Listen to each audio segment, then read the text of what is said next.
My name is Army Staff Sergeant Robert Geer. In 2011, I was injured by an IED blast while serving in Afghanistan. This resulted in damage to both legs, my left arm, and several other injuries. This is my beautiful wife, Angela. We met in Alaska where I was stationed. She was very funny. I got him, he got me, and she and I click. The why I served was where I was living at the time, Huntington, West Virginia. It was a small town. If you weren't a doctor, a lawyer, working in the coal mines, there wasn't really a lot of growth. I wanted to have a sense of purpose. I joined the Army and was going to go into satellite communications, but ended up doing the infantry instead. I always saw people with more than what I had, ribbons, decorations. It drew something in me to I want to be like that guy. I want to do what they did. I advanced very quickly in the military with that regard. The day of my injury was the 20th of September, 2011. We were in the Panjwai area, the Doab district of Afghanistan, on a dismounted patrol. We cleared the compound area, but there was a mud hut probably 50 feet from the compound. I told my rifleman, Brett Bondurant, to hit the mud hut, and as soon as he went in, it exploded. It knocked me off my feet. My lieutenant, after I got up, was telling me to go get him. I went in, grabbed his kit, pulled him out probably about 10 feet. I felt the most intense pain I've ever had in my life. On the other side of that wall was 25 pounds of explosive. When that explosion happened, it lifted me 10 feet in the air. It broke both my legs instantly, blew my hip off, broke my pelvis in 2 places. It cut my upper and lower intestines in half, and it disintegrated my spleen. I just remember blacking out, and I woke up in Germany. And that's when they notified my wife. I didn't know she was in my ear, but I remember sitting up in this gurney, and this lady was standing next to me, and it sounded like she said, "I love you." And then I blacked out. I didn't wake up until I was in the Brooke Medical Center in Texas.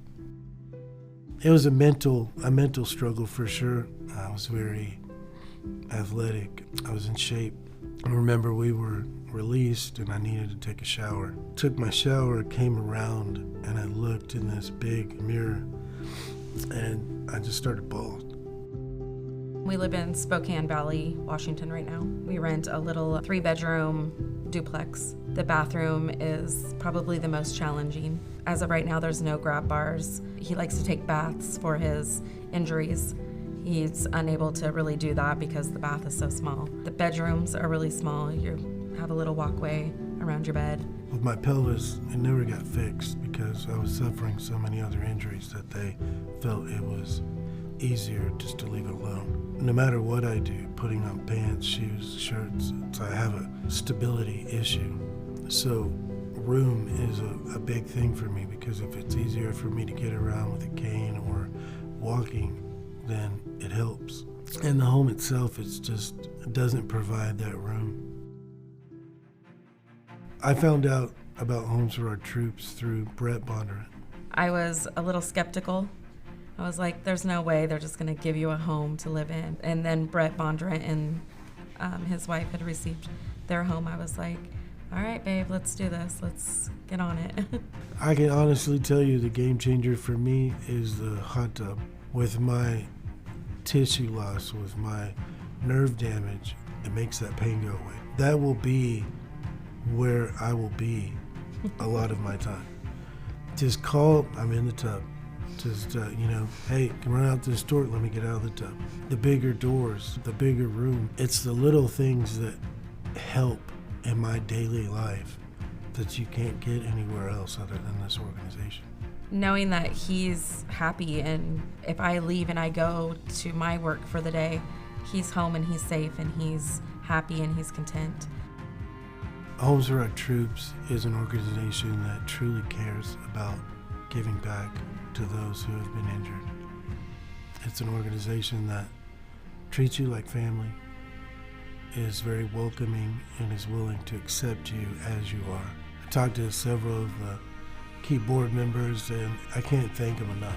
If I'm accepted, it makes everything that a person goes through, the sacrifice, the injuries, the struggle, it seems a little less powerful, you know?